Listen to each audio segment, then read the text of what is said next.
If you're enjoying the music, please head on over to SoundCloud, hit up my baby cousin, hit up Nichelangelo Music, that's Nikaangelomuzik,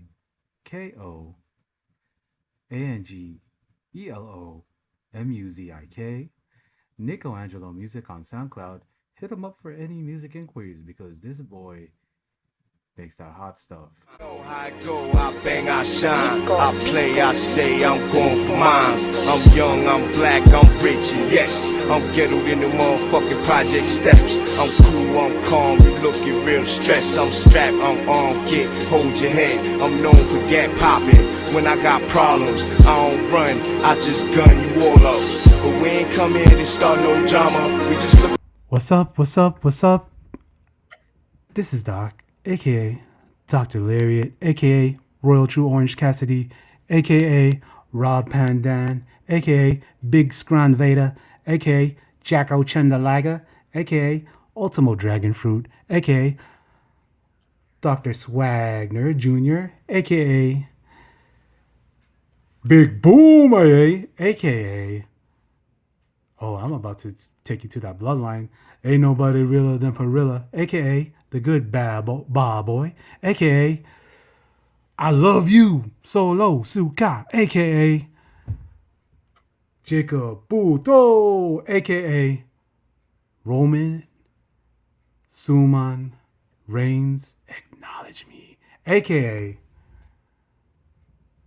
the Chow main event, aka now I don't do this all the time, but I do a little bit of crowd participation on this. So, welcome to the Puso Penitentiary. And when I say Poos, y'all say so. Poos. So. Poos. So. Chihoo.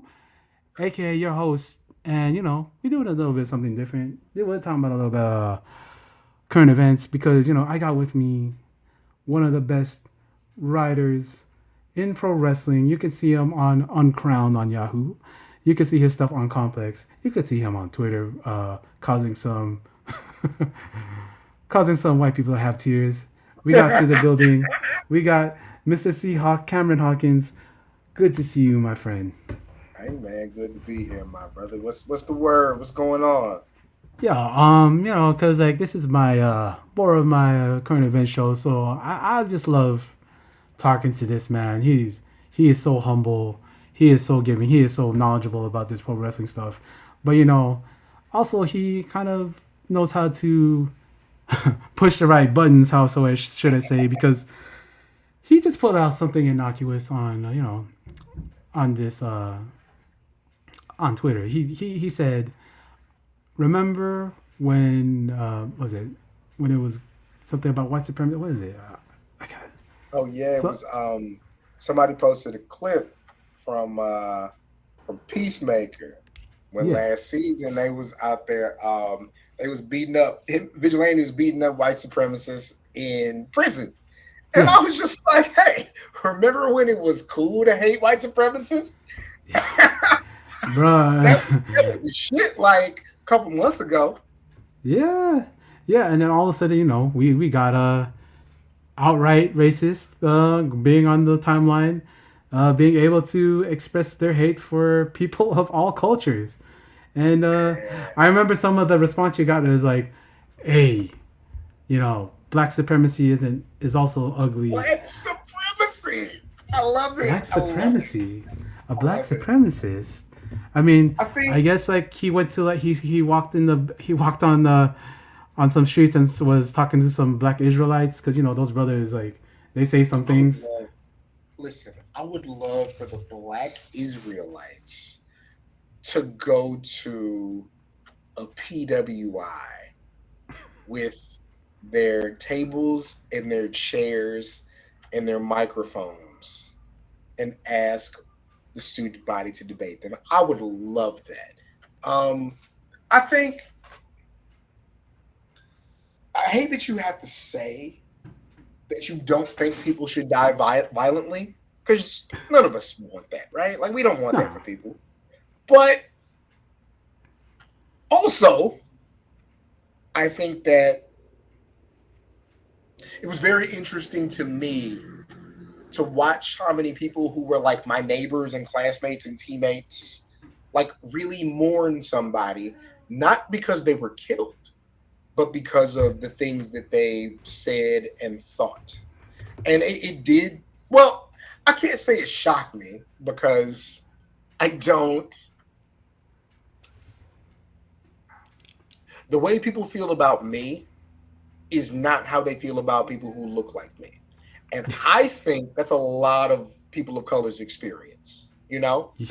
Like they like you, but they think that you are an outlier of the things that they see and the things that they hear and the things that they read.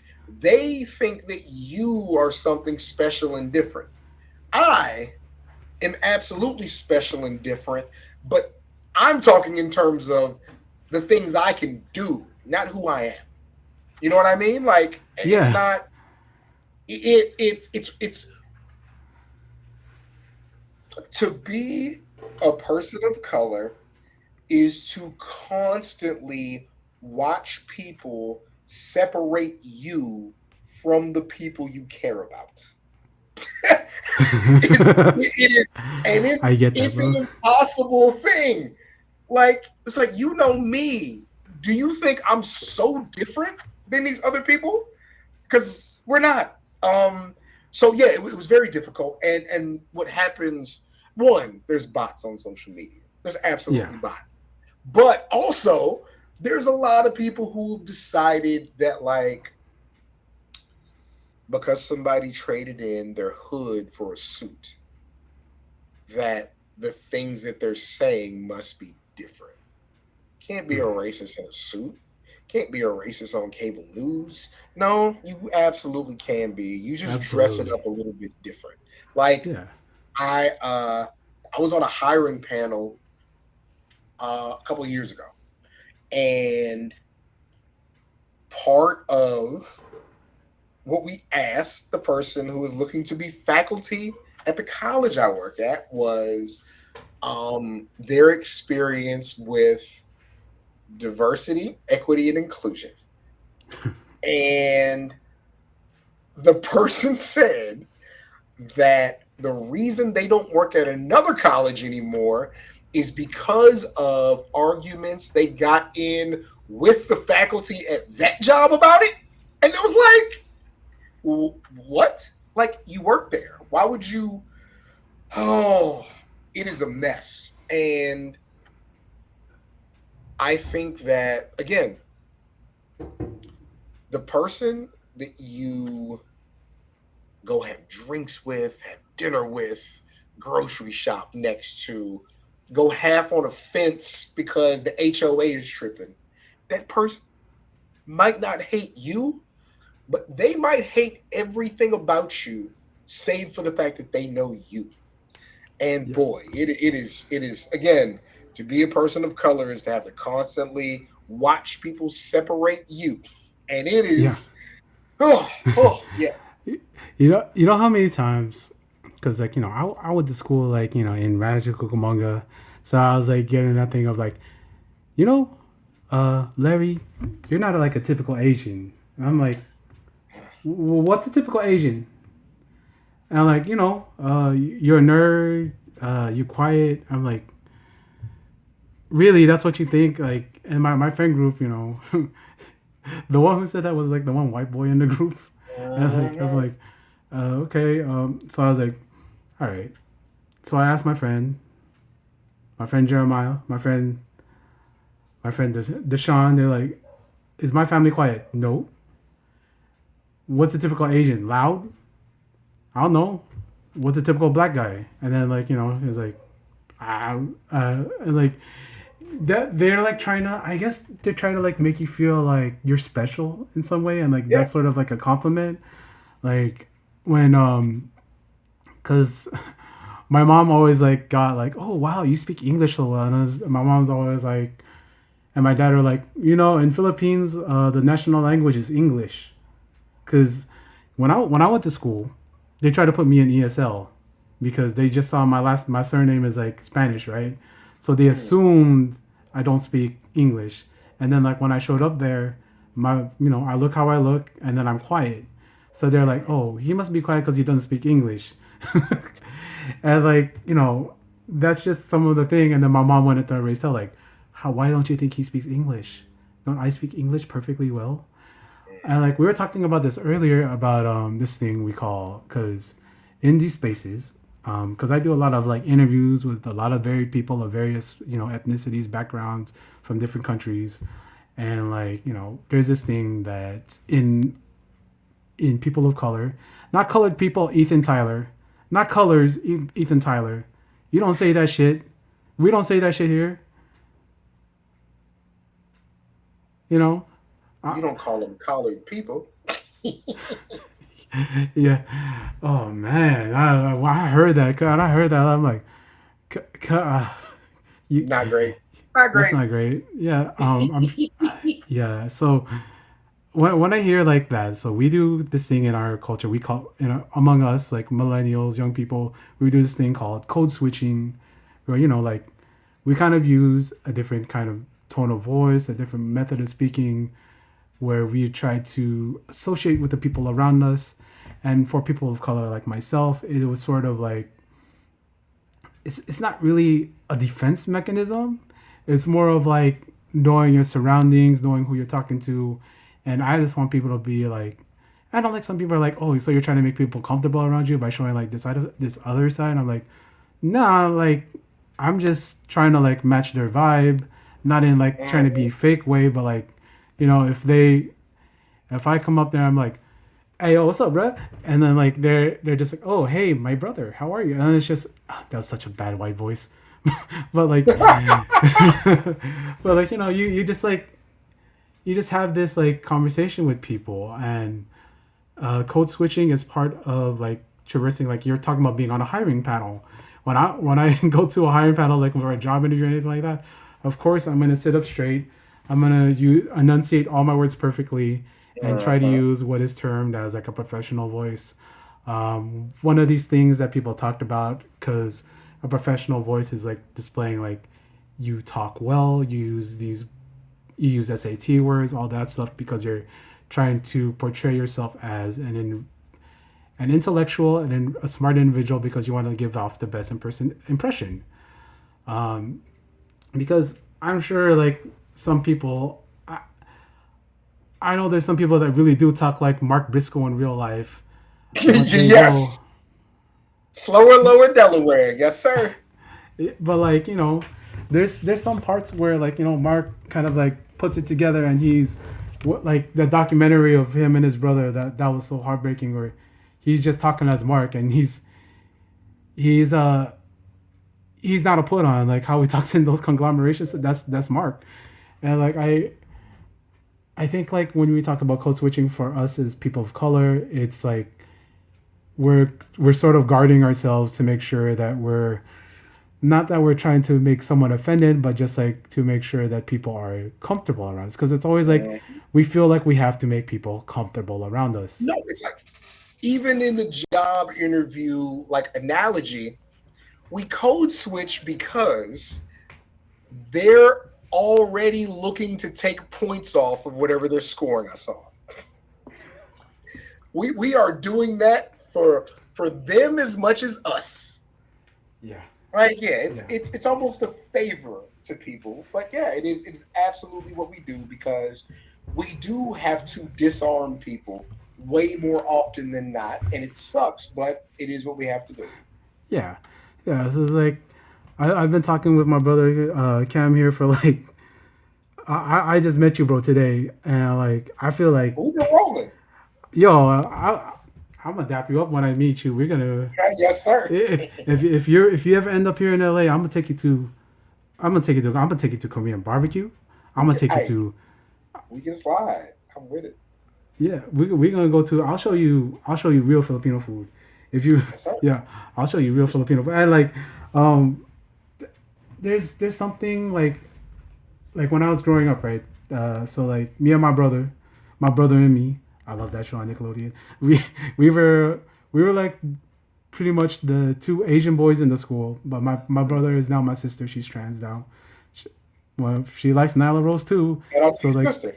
yeah, my sister. Oh, man, I'm gonna tell this story really quick because this is a shout out to my sister and going to wrestling. So when we went to Revolution this year, my sister finally she's been like dressing presenting as female, but when she went to AEW this year, she got so much love going through like the crowd. They're like, you see other people like her, that are also in that lifestyle, and they're like dapping each other up, they're like hugging each other, like so welcome. Don't you love being here? And I'm just like, yeah. And there's something about that in the wrestling fan where you feel like you can be yourself among these other fans and let your freak flag fly. And I think that's Mm-hmm. that part of the wrestling fandom that people forget. Like we're all people, and just being accepting that we're all like watching this and we're all loving this. We're all the same. But like to go back to like the code switching and trying to like make people comfortable around us, it's like when I when I would bring like there's safe food that you bring to a potluck right at work. There's safe food, Keep right? going.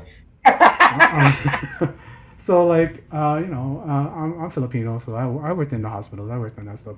So like the safe food is always gonna be pancit. That's noodles like chow mein. Uh, Mhm. chow mein event. That's probably my favorite one besides Catch's clay pot rice, which is that's smooth as hell. And it's like pancit and it's lumpia. Those are egg rolls. Those are always the safe Mhm. food. Cause like if I'm if I was gonna bring like more of the like advanced Filipino food, I'll say advanced because not a lot of people eat goat, and not a lot of people like are gonna be eating like pork bone soup, pork belly soup. No, they're not gonna eat sinigang like kind of thing because these are all like too much flavor. We're talking about too Mhm. much flavor, my brother, and like Too much flavor. too much flavor. Oh, it's too scary. This is spicy, and so when we talk about like code switching and say foods when you bring to the potluck, we're talking about stuff like egg rolls, noodles, and Mhm. like if someone's Just the same. gonna if someone's gonna bring like things like say like an adobo, say like curry, and these flavors are just too much, and these flavors are just going to overpower these palates, and you're kind of just trying to be safe, and with these foods, we're just being safe with this.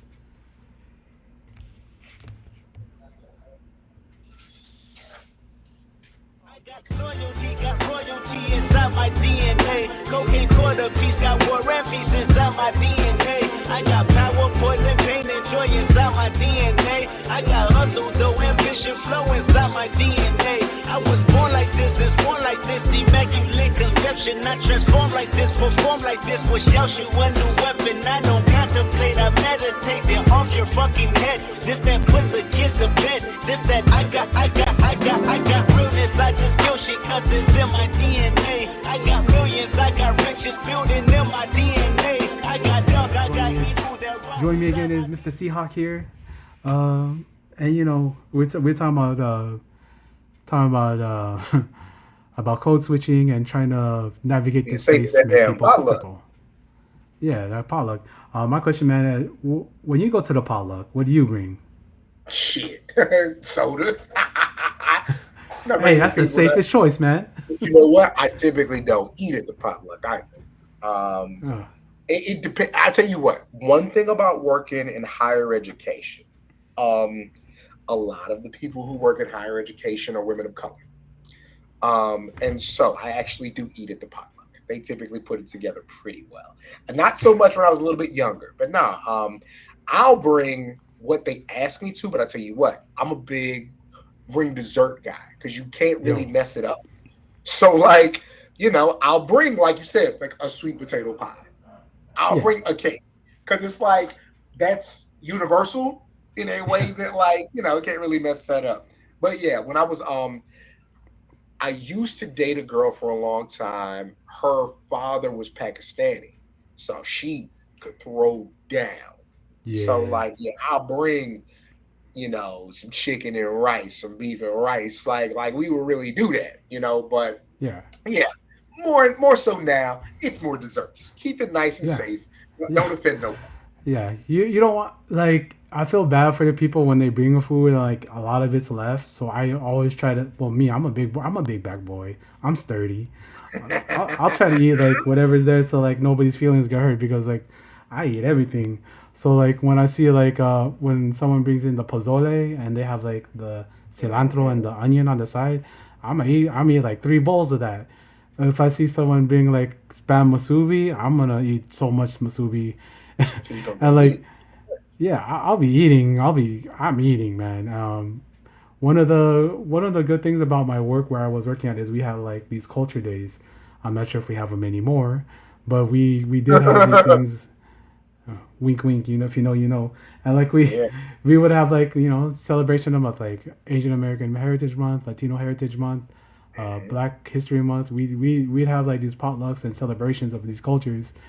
We even like threw in like Irish Irish celebration for and like we had a Oktoberfest thing. So like we were like widespread against the whole spectrum of peoples. And so like I would always like part of me is as you're American, the big part of it is having all these cultures come towards you and you're just kind of like blending and not really blending but like you're all becoming a piece of a puzzle So you said a and it's melting just pot. like Yeah. yeah, yeah. Getting a little piece of everything for sure. Yeah, and I just love that part. That's the best part of being in a multicultural society.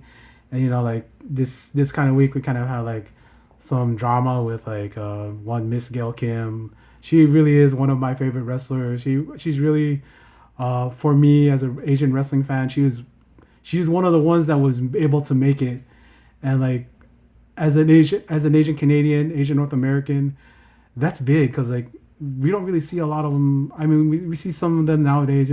Shout out to you, Wheeler Yuta. Shout out to you, Shotzi. Shout out to TJP, my brother, and like shout out to Batista, of course, the legend for me, my icon, my idol. But like, it's just Gail Kim, like, kind of having that little bit of a crash out over seeing like some deathmatch stuff, and then it transitioning into another thing, and then her putting some like foul stuff, saying foul stuff that Jim Cornette would say on Riho. That was just disappointing to me.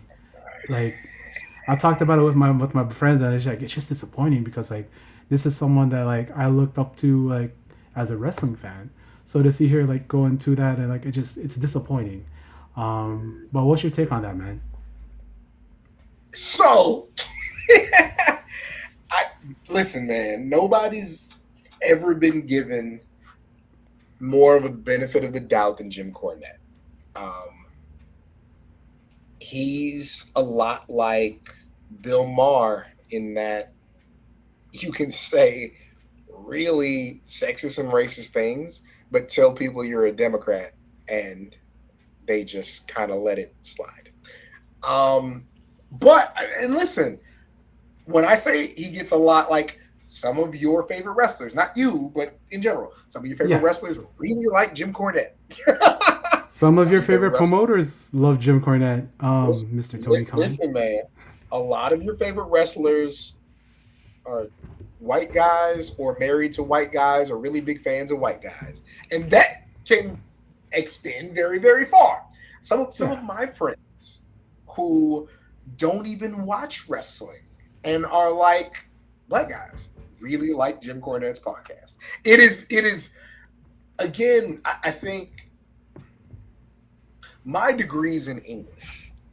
Okay, so I'm very into. I don't know every word, but where you place words matters to me. When you choose to use certain words matters to me. The words you use to describe how you feel and what you think matter to me. I'm very rarely tricked, I think. And so I have a good handle on who I think he is. So when I see his talking, it's crazy when you see his talking points regurgitated, but not from him, how offensive they come across. Yeah. Yeah. You know what Yeah. I mean? Like Yeah. when it comes from a white guy, it sounds even crazier to a lot of people. But I think really with her, I don't know I was on Grapsity like a year or two ago, and I told the homies that I'm a bigger fan of the Usos than the Bucks because if you're telling me that they do the same thing, I believe the Usos in a fight more. If we think this is the same thing, I don't have a problem with Gail Kim saying Rio is too small or she thinks she's too small to be believable. I don't have a problem with that. That's Like, fine. okay, but she Gail suffers from the same thing that I suffer from. In that when I make my point, if you can disagree, but if you try to devalue what I'm saying, I don't know when to stop talking. I don't. So she has that Yo, same issue. But buddy, it's not. Listen, I've had 100 people yell at me about something. I ain't never had 1,000 people yell at me about something, or 10,000. Like that has to be ass. yeah, Like, and again, none of this is excusing what happened, but because she absolutely went too far. She yeah, absolutely started talking crazy, and I yeah, think like we have to we have to be careful. I was going to do a book that somebody smarter than me convinced me not to do. It was going to be like writers writing letters to their childhood wrestling crush. And I thought it was a good idea because I know I would not say anything out of line. But that is something that when you try to do it, somebody's going to say it's fucked up. Even if yeah, everything in there is perfectly on the line, on the nose, somebody's going to say it's fucked up. Why are they going to say it's fucked up? Because they've seen a bunch of things like it that are fucked up. So for her to say something like that about what I consider to be one of her peers yeah. was like, okay, that's why they mad at you. Like that's when you took it too far. I think it was her being defensive. So I ignore all the stuff about get a job, don't have a job, uh, TKO gift basket because she don't give a fuck about none of that. She She was got saying her how she stuff, felt, man. but we found out too much about how she felt. Yeah, Yeah, you gotta know when to yeah, pull out. yeah. Cause like there's this thing that I felt about it, right? Because some people were kind of catching it, coaching it like, oh, she's a WWE shill, but I'm like, bro, like, just like last week she was talking about how she hates the TNA WWE partnership because it's part of killing the independent spirit of what TNA was before, and I'm like, yeah, dude, this is why I'm a big fan of hers because she will say that stuff. She's not afraid, and like, it goes on, and I'm just like, I did laugh at the Kenny Omega. I'm not because that could have applied to anybody saying some stuff like Mhm. doing a split on them for WWE. But what's your take on that one, man? I just thought it I was a think funny. It was a funny ass snap for me, man. I remember talking to him before All In, and he thinks tribalism is silly from fans. Like he really does think that. And so I think that if he thinks it's silly from fans, he took it as somebody in the fraternity doing it, and I think that really offended him. I think it really bothered him. I'm sure that they've talked between now and then, Yeah. but also very much somebody who does not like Jim Cornette and shouldn't for the things he said, Mm. and shouldn't like Yeah. him. And Yeah. so, like, listen, I got beef with people I ain't never talked to because of the umbrella they're under. And it ain't because it's not because I hate the umbrella. It's because I don't like somebody under the umbrella. And that became a larger thing. Um, but I'll say this: I'm kind of the same way. Like you can't really attack somebody from like there are people who I stopped talking to because they were very mean to people I work with at the Torch. Yeah. So I get that part of it. I really do.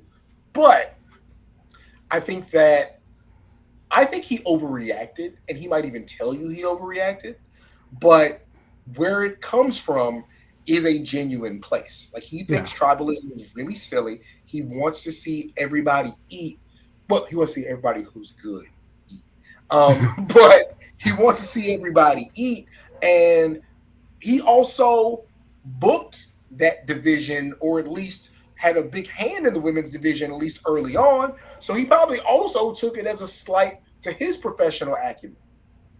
You Yeah. know, like Yeah. it was. There's a lot built into that. Yeah. It's we gotta like, and what I was saying earlier, like it's very easy to sexualize wrestlers. We should all strive to try to not do that. Um, but I mean, like, you're gonna have your crushes and who you like and all that kind of stuff. Yeah. That's not what I mean. But what she did, like, I don't even know if she knew what she had done in the moment. It was too much stuff. It No. was. No, And like I saw it as like she just had the fire in her eyes and she just was posting like this trying to like I don't know it's one upsmanship and that stuff because yeah, I no, remember her doing keyboard that. had a switch on it. That mothership, he was going Yeah. crazy. Yeah. Yeah, man. But again, I've never. Sometimes you got to tweet through it, man. She was going for like 4 or 5 days. Yeah, bro. Like I think she was even doing some things today, but yeah, man. And we talk about tribalism. I see, you got the DC posters. I see also, is that Captain America back there? Yeah, I got Marvel. I got DC and Marvel back there, man. I got DC, 2 Marvels, and 2 DCs. Yeah. Yeah, yeah. So we talking about like there's all that tribalism between like DC and Marvel back in the day too. But if you're a real one, you loved watching Batman the animated series and X-Men the animated series because they were there back to Man, back. I got Kevin Nash and Scott Hall next to MJF, next to Mr. T. Like, yeah, Yeah, like it's this shit don't matter, man. yeah, It's we we got to be there for each other, yeah, regardless of. Like, again, I watched my very best friend in wrestling go from AEW to WWE and deal with both sides of that thing. People hated him when he was in AEW. They hate him when he's in WWE, because they've chosen sides in this thing. Why would anybody ever want to go to WWE? I don't know. Maybe because that was the most important thing to them for 3 decades. I Like mean, maybe that's why. Why would me, anybody want to go to AEW? Well, maybe they want to carve out something new in the world. Like, yeah, why do you give a fuck? You think that you think people at Burger King are mad at the people working in McDonald's? Like, think about how stupid that sounds. No, that's that's not how any of this works. that's so Nothing. funny to me, man. That is so funny to me, and that's so on point. Um, Yeah, as two people of color traversing this world, going into this world of professional wrestling and just the world in general, because, the world is always bigger than pro wrestling. The world is always bigger than, like, what's in front of us in this bubble. I want to say, like, thank you for joining me. Thank you for doing all this stuff, man, because, like, I appreciate you, man. And, like, these kind of conversations, as I feel like, is what more people need to have when we talk about wrestling. And, like, I know a lot of white people were talking about this stuff like over like the couple of weeks, and like I would rather like hear it from people of color, and like I'm Asian, so like I'd rather like have like some Asian voice talk about it, because like I know like in my community what it means to have those kind of feelings and say those kind of words, because I know a lot of people are gonna talk around it. Like I know we talked earlier about us talking around and trying to make white people more comfortable. So white people kind of talking about this, but kind of like missing out on like why it's disappointing for an Asian wrestler to say this about an Asian wrestler, but also a woman saying this about another woman and like just kind of cutting her down. It's just disappointing. But yeah, man. I don't want to keep you from your dinner, but I do want you to plug your stuff, man, because I love your stuff and I want people to know where they can get you. Mm-hmm. Yeah, for sure. On the socials, it's Ceehawk, Ceehawk. I'm old, so I'm still figuring out TikTok, but I got some stuff over there. It's a Seahawk with an E at the end. I am on Yahoo Sports Uncrowned, part of that team. We just crossed the 1 year mark, doing some really cool stuff over there, covering MMA, boxing, and pro wrestling. You can still find me at The Ringer doing spots. I think most recently I interviewed, I think Drew McIntyre was the last piece I did over there, but still very much in the fold there. You can check out, I think I'm the only person to do wrestling features for Complex. Swerve Strickland, when he was AEW World Champion, Cody Rhodes as WWE World Champion. Pro PWI, Pro Wrestling Illustrated. Their WrestleMania feature. I did a 10-year retrospective on Wale Mania. I have. It's funny. I got a copy somewhere around here. I got a copy at my old lady's house too. I think my mom has one. But yeah, you can find me in all those places writing about the wrestling. Every now and again, depending on the outlet that I write for, you can actually find my pro wrestling interviews long form at the South Congress podcast. That's South Congress with a K. That's about everywhere that I am. Do you have anything weird or interesting coming up? I don't know. Probably not. I'm doing stuff. But yeah, that's all the places you can find me. Please check that out. Like, subscribe, review, leave 5 stars if it gives you the option. Tell my bosses to pay me more money. And thank you so much. Hey, definitely pay this man more money. And I just gonna bring one more thing up because I just gotta say, Ho's mad about Bad Bunny getting paid to do the Super Bowl. Ho's mad. Ho's can stay mad because, Wepa, Boricua, stand up. Let's get this. Bad Bunny got paid even though he shit on the U.S. because that's cool as hell, man. Love that shit. Listen, man, this is how people don't really be outside. If you saw how the women react when Bad Bunny comes on, you would love Bad Bunny too.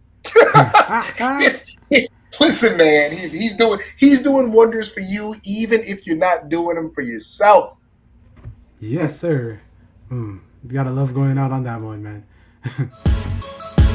Everybody's a snake, that's why I try to keep the grass cut so I can see them when they coming. Then I heat they ass up, cause them niggas that you went to school with will catch you while you in your new whip and turn your brains into Cool Whip. Niggas that you running around getting ass with ain't gonna help you do nothing but carry a casket. Got the nerve to ask Kiss why I smoke so much, and how I'm such a young nigga that seem to know so much. While you was running around pumping for niggas, I was listening, you still pumping for niggas. I'm coming through visiting, you heard LOX came through in the yellow X. Now hopped out with the Air Force Ones with yellow checks, and you liable to see me dolo, ice in the Rolo, burner under the polo.